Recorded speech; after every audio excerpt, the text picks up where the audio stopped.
Welcome to the board leadership, Mr. Woody. Would you mind if I would call you Mr. Woody?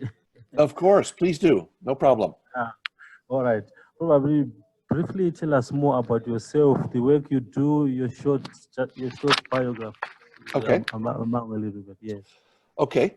Well, my work is focused on something called scenario planning, which is a technique that's used by a lot of organizations of all kinds around the world to help them foresee how their future business landscape might develop. We all know that the future is going to be different in some way, but the question is always, how is it going to be different? And if you are a decision maker in an organization, you really need to think about how things could be different in your market terrain, let's say, your competitive environment, in order for you to make solid plans today. If you think about it, a business leader makes a decision or an entire plan today, but not in order to be successful today, but in order to be successful maybe 6 months from now, a year from now, 5 years from now. And so they need to foresee what the changes might be in their environment in order to make the most effective decisions today. So one way to do this, there are a few different techniques, but one of the most prevalent in the world these days is called scenario planning. And I'll tell you a little bit about that later, but you were asking about myself. I live in Switzerland, where I've been based for about 30 years. I grew up in the United States and went to university there, including getting an MBA from Harvard Business School. And that's actually because the school is so good and so well connected, it actually opened the door for me to take a job in Switzerland 30 years ago, and I've just stayed here ever since. And my career, I guess you would say, has mostly been in marketing. I worked for a bank, and I've worked for the World Economic Forum, which is the big organization that puts on an annual conference of world leaders in Davos in Switzerland. And I've worked in higher education as well. But about 15 years ago, I decided that I was getting a little long in the tooth, so I thought it might be the moment to try my hand at being independent. And this concept of scenario planning was something very interesting to me, so I thought that might be the thing that I would be able to bring to a business that they hadn't been exposed to before. So in the last 15 years, I have done scenario planning work with companies in about 30 different countries around the world. I have never done anything in Southern Africa yet, but the idea is that I go into a company normally for 2 days, and we, together with a team of people from the company, we go through a very structured process that at the end of the process, we have developed a kind of it's imaginary, but it's an idea of 4 different but realistic ways that their future business landscape could evolve. And normally the time frame that we would be looking at would be 10 years. So it's a very long term. It's about how things could change over a decade, let's say. Sometimes maybe only 5 years, but even 5 years you think is a long time. Of course, 5 years goes by pretty fast. But the point is that it's about the long term. But that's very different now, because what's happened with the COVID-19 situation is that from one day to the next, the business situation for almost any company in almost any country around the world changed. And some of this was changed by rules imposed from above, and some of it changed simply because their customers were no longer operating, their suppliers were no longer reliable or even operating at all. People were not traveling, people were not even leaving home. So everything changed in terms of working methods, in terms of the reliability of supply chains, in terms of the way the markets operated, people, the way they buy, the way they behave. And so it took everyone by surprise, obviously. But the question then was, people began to see that there would be something after the virus is beaten. And, you know, God willing, the virus will be beaten one day. We don't know exactly when, but everyone is obviously working on that very hard. And let's just imagine that that happens, you know, sometime between 6 and 12 months from now. And so the crisis phase is behind us. The question then is, are we going to go back to 2019 and the way things used to be? And I think probably at the beginning of this situation, people thought, oh yes, it's just a crisis and we will return to the good old days. But as time has gone on, I really believe that almost every responsible manager is seeing now that there have been so many changes in the business environment because of the crisis, that when it's over, there's going to be what everybody's calling the new normal. It will be a changed environment in some way. And nobody really knows exactly how it will be changed, but they do know that things will not be the way that they used to be. So that might require more flexibility with regard to the way your staff is managed, for example, you know, people working from home with less supervision. It might also have something to do with your choice of business partners, that you don't want to rely on suppliers from another continent, for example. There are hundreds of variables that could matter. And it turns out that because there are so many uncertainties, that this is exactly the moment when a company should be making use of this scenario planning methodology to foresee different ways that things could turn out. So I don't know if I've answered your question. I've talked a long time there, but I think the main thing to try to get across is that I am a specialist in this one very interesting and very relevant methodology, and that's why I wanted to make it available to business leaders in Zimbabwe. Oh, okay. Yeah, great. Now that you've been in town soon to facilitate the Zoom-based in Kanban scenario and planning workshop at the invitation of Board Leadership Zimbabwe, how is this collaboration between yourself and the Board Leadership Zimbabwe arisen, and how do you see the collaboration benefiting organizations? Yes. Well, I was actually contacted by Johnson, who, as you may know, already has a network of people at the board level in various companies in Zimbabwe. And he works with them to increase the effectiveness of a board, which, you know, as you know, a board has a special role, not so much in the day-to-day operational management of a company, but in its long-term governance and making sure that it stays on track. So it's at the board level where potentially the decision could be made to look at the future in terms of alternatives, and to try to foresee how these uncertainties that we're all facing at the moment, how they might play out.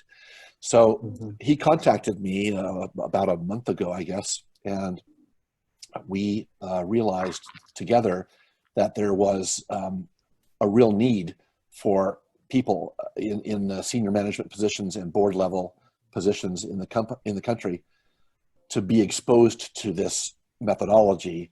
And so I agreed that we would find ways to make that happen in the country.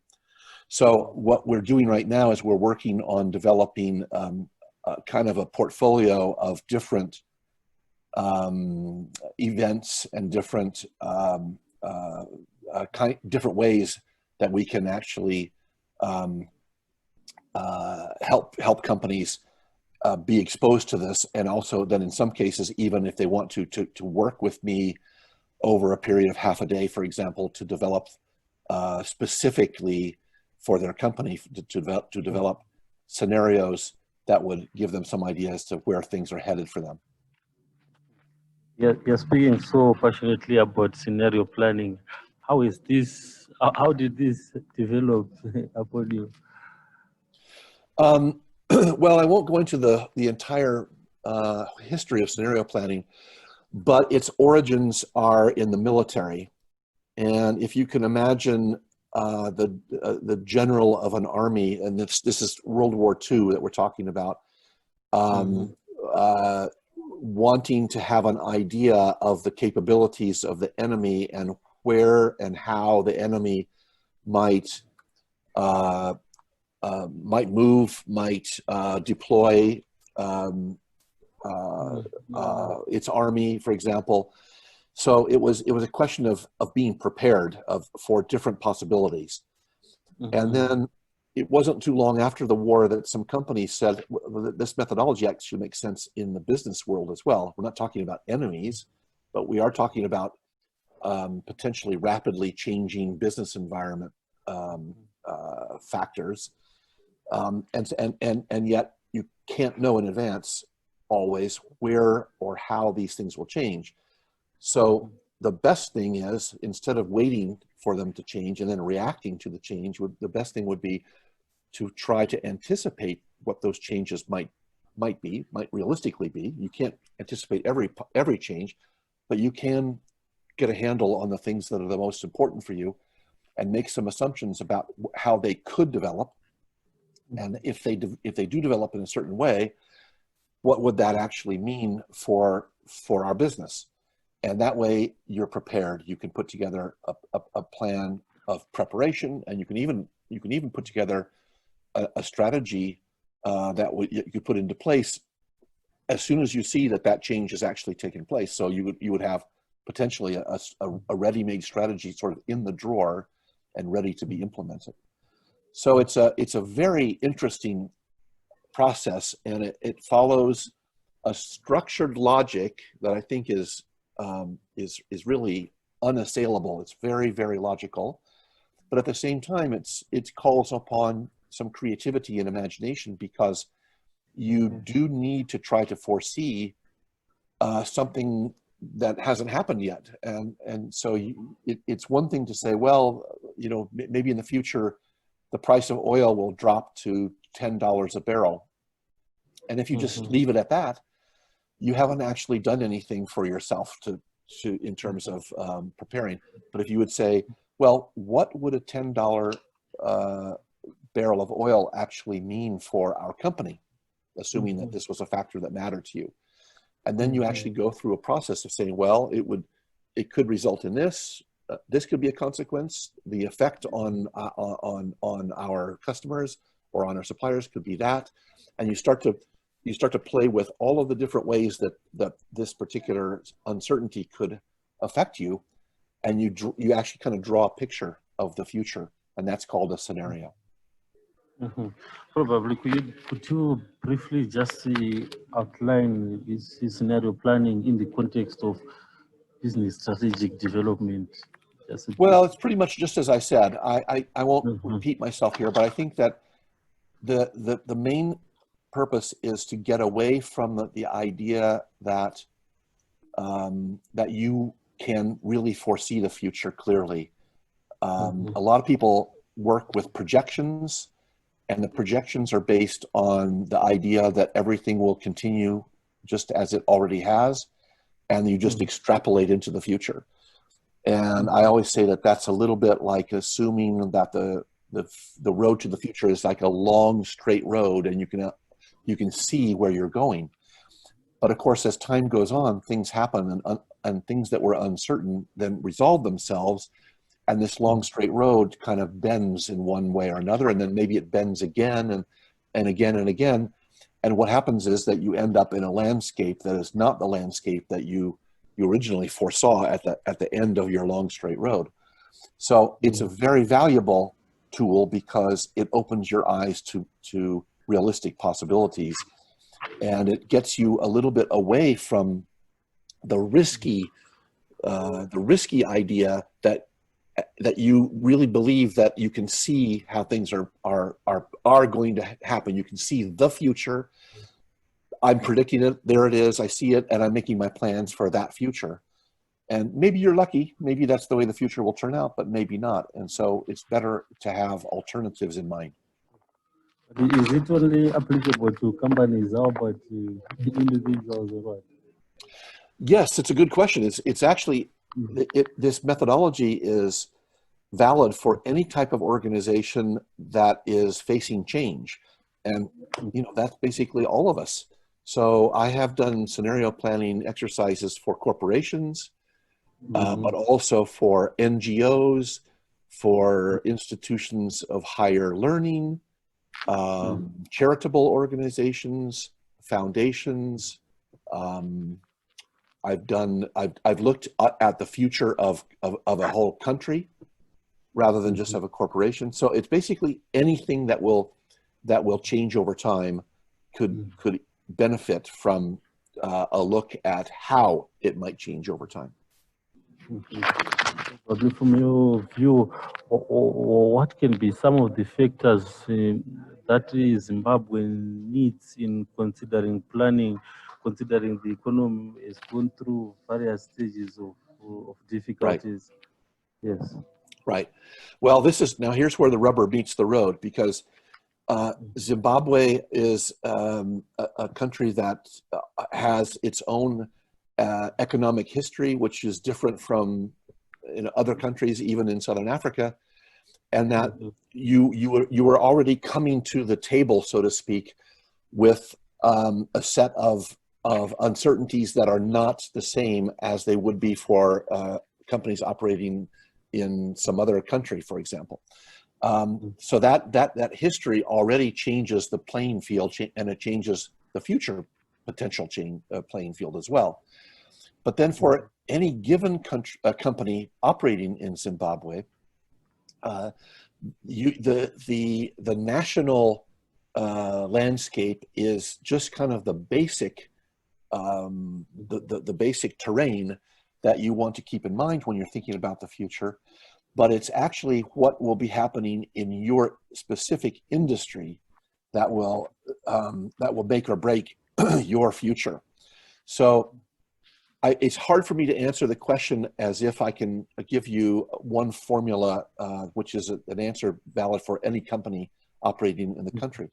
But for sure, the basic terrain is shared by everyone doing business here, and the factors that kind of shape this particular terrain have to do with all of the history of the country leading up to today.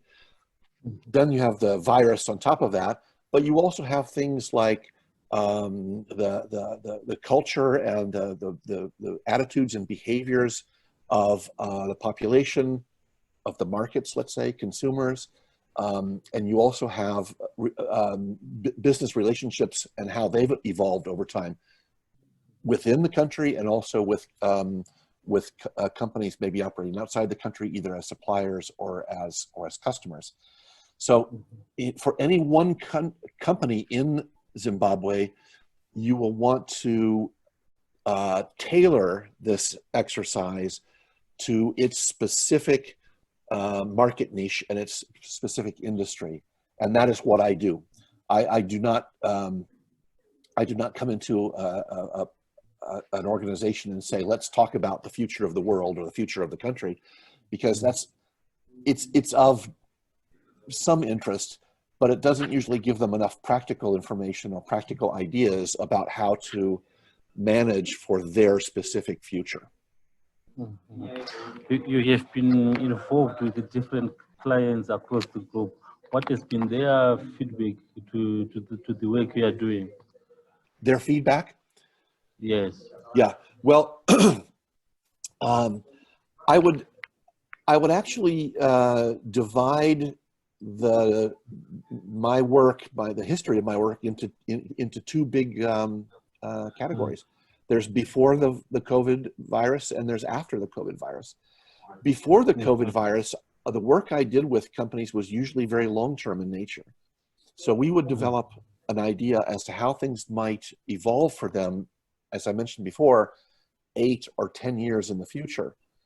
And there was never really an opportunity to, well, I won't say never, but you don't wait around 8 or 10 years and then get feedback from the company saying, oh yes, yeah, I'm glad we went through this because it helped us 10 years ago when we did it. So the feedback I get from people at that stage is about how it opened their eyes to thinking about the future in a different way, that they didn't just see one possible future, but rather alternatives that were plausible. And they also understood that from a risk management point of view, it's not a good idea to put all your eggs in one basket and say, this is the way we foresee the future, but rather to say, we think this might probably be the future that will materialize, but there are other possibilities and we need to also at least be ready for them. So the feedback was about how their attitude changed and their openness to planning in a different way. Then after the virus hit us 3 or 4 months ago, now the planning for a scenario planning exercise is much shorter term. It's about where will things be next year? Where will things be in 6 months? Where will things be, long term means 18 months from now. And so what I'm starting to see already is some feedback from people that I've worked with 2 or 3 months ago saying, yes, the scenarios that we came up with for how the scenario terrain might develop actually look very realistic. And we're glad that we went through this because we were at wit's end. We just really didn't know. And we were, you probably have seen this yourself, and it's true, I think, probably all over the world, that when this struck, and when something serious happened for a particular company, like its supply chain collapse or something like that, the managers kind of ran around like chickens with their heads cut off, right? And they didn't really know what was happening, and they all went into survival mode. And of course, I understand that because you have to survive. But at the same time, if you are a senior manager, you're responsible for not just surviving, but also making sure that you'll still be here in a few months. And so it was necessary for them to start thinking about the period as the crisis begins to evolve into a post-crisis landscape. So that's, I think the feedback I've received from those companies has been very positive because they already see that things are changing in the direction that we anticipated. In conclusion, Mr. Woody, looking back of all the scenario planning assignments you have handled with clients today, which one are you most proud of, and why? I'm most proud of? Oh, that's an interesting question. Well, I'm always happy when someone gives me this feedback I was telling you about, when they say, oh, we're so happy that we did this because our eyes are opened to possibilities that we didn't even imagine before. And we can now prepare for things. So I'm proud of that mindset change. And it's really an important thing to be able to do. Mindsets are, very few people are really that flexible when it comes right down to it. But if you are the senior manager of an organization, your mindset should be, you should be very determined to succeed. So you're very, I won't say rigid, but you're determined on one hand. But on the other hand, your mindset needs to be very open to possibilities. So you need to have this mix of determination but openness. And so I'm very proud of the fact that I think I've introduced this openness to some companies. But if you would ask me, what is the one, maybe the one scenario planning exercise that I'm the most proud of, I guess I would have to say I did some work for the International Committee of the Red Cross in Geneva. And I just felt very happy that I could bring this new way of thinking about the future to an organization like that because of all the good things that they do. And they're also subjected to change. Every one of their projects around the world changes all the time. And this was previous to the virus, but it did help them open their eyes to a new way of approaching planning and approaching preparation for the future. And I was just very happy to be part of that. Oh, all right.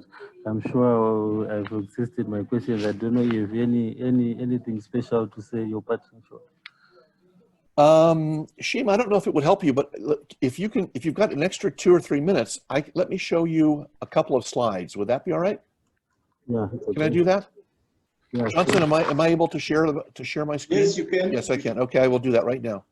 Share your Oh, no, screen. no, I'm disabled. Can you make me a host? All right. I think, Johnson, you have to change my status somehow. All right. Do I know how to? Okay. Try it now. No, you're sharing your screen, but I need to share my screen. So I think you need to make me into a host somehow. If it doesn't work, it's not. How do I? Yeah, I don't know actually. Click on my picture, and maybe you see there's the little blue. There's a little blue square that appears in the corner of the picture. It says mute. Yeah, and next to that, on my picture, next to that, is one of the options that you can make me a host or co-host?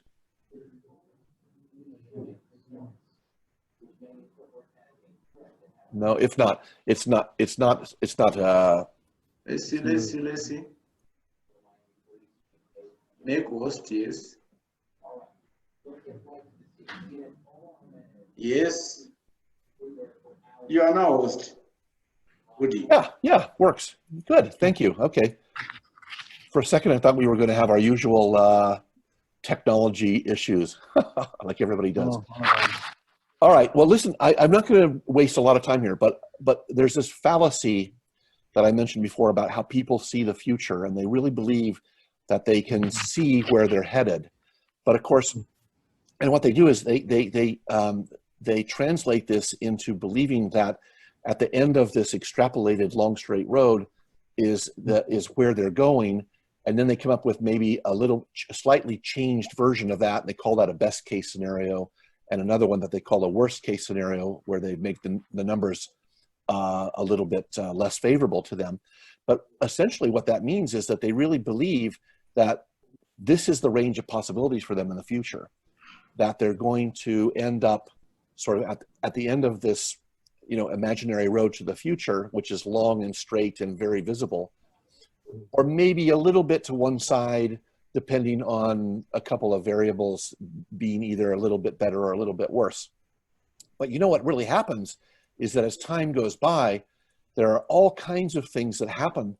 And coronavirus is the granddaddy of all of these kinds of unexpected events. And what they do is these are not things that change things by 1% or 2%. And they don't actually even have much of a mathematical impact on your future, but they actually change the road itself.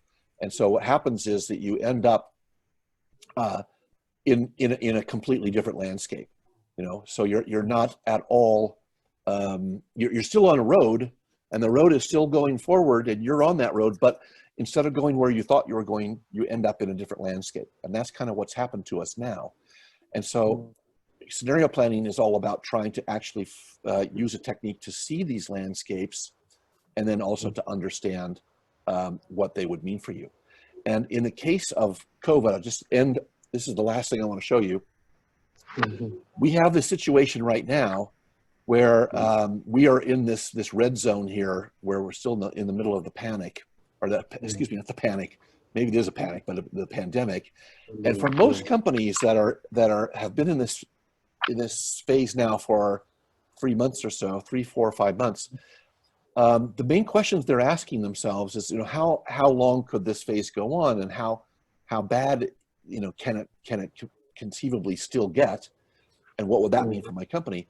But now is the time to actually start looking at this phase to say, wait a minute, it's not going to last forever. What will be the landscape when we get out of the virus, and what would that landscape mean for my company? But here's where scenario planning comes in. In fact, it's not like that, it's like this. because at this stage where we are, so we're still in the red phase here, and looking ahead to the future, there is not just one future that's possible, but several.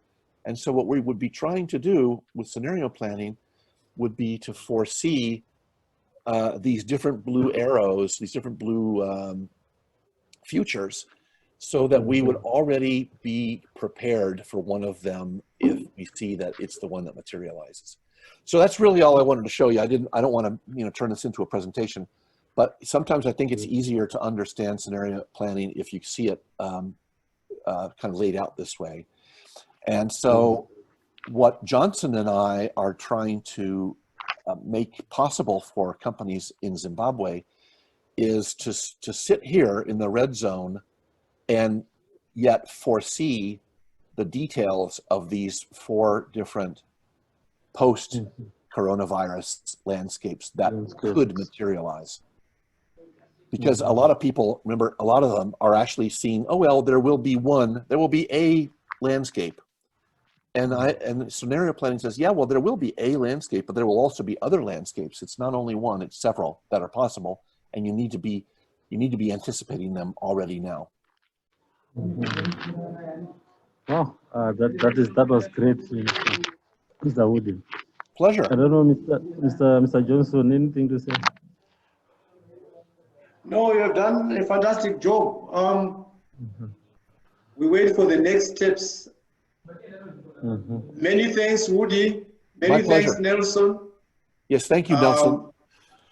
These are the beginnings of a very bright future for all of us.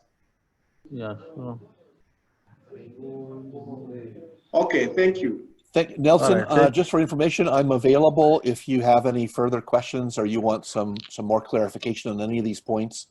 Contact me through Johnson, but I'm here for you. So if there's anything that you didn't understand or want more clarification on, please let me know.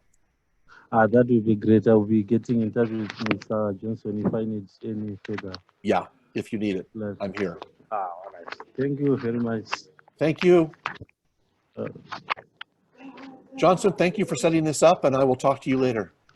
Oh, fantastic. Thank you. All right. Goodbye to both of you. Bye-bye. Have a great weekend. Same Stay to safe. you, Woody. Stay safe. Bye-bye.